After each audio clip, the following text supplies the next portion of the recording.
அந்த பையன் வந்து என்ன வயசு இருக்கும், 13 வயசு இருக்குமா சார் அவனுக்கு. 5th ஸ்டாண்டர்ட்ல இருந்து அவனோட ஸ்கூல் ஃபீஸ் அவன் கட்டுறான் சார். எப்படி கட்டுறாப்ல? சாட்டர்டே சண்டே நைட் 2 மணி கூட்டா கூட ஓடுவான் சார். ஒர்க் பண்ணுவான் சார் அவன். என்ன ஒர்க் பண்றான்? என் ஃப்ரெண்டு ஷாப் வச்சிருக்காங்க. அங்க போய் என்ன பண்ணுவான், அவன் பில் போடுவான், கேஷ் கவுண்டர்ல உட்காருவான். நாங்க சொல்லவே இல்ல, அவனே போய் அம்மாவுடைய கஷ்டத்தை பாட்டு எனக்கு பக்கபலமா இருக்கிறது என் புள்ள சார். அவனோட ஃபீஸ் அவன் கட்டுறான், டியூஷன் போறான், அந்த ஃபீஸும் அவன் கட்டுறான், ஸ்கூல் ஃபீஸும் கட்டுறான். அவனோட தேவைக்கு ப்ராஜெக்ட், அந்த வீக் ப்ராஜெக்ட் அவன் வாங்குறான். இந்த வயசுல இந்த பையன் இருக்கும்போது அந்த பையன் அவன் செய்யலாம் இல்ல சார். அது நம்ம சொல்லணும், 4 பசங்களோட விளையாடாதப்பா, போய் பொறுப்பா எதனா பண்ணு. அந்த உதாரணத்துக்கு தானே என் பிள்ளைய நான் வச்சு பேசினேன் சார். என்ன பதில்பா?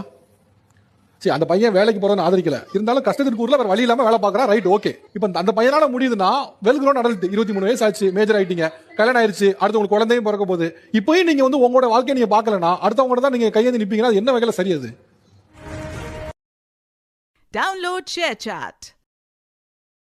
அந்த பையன் வந்து என்ன வயசு இருக்கும், 13 வயசு இருக்குமா சார் அவனுக்கு. 5th standard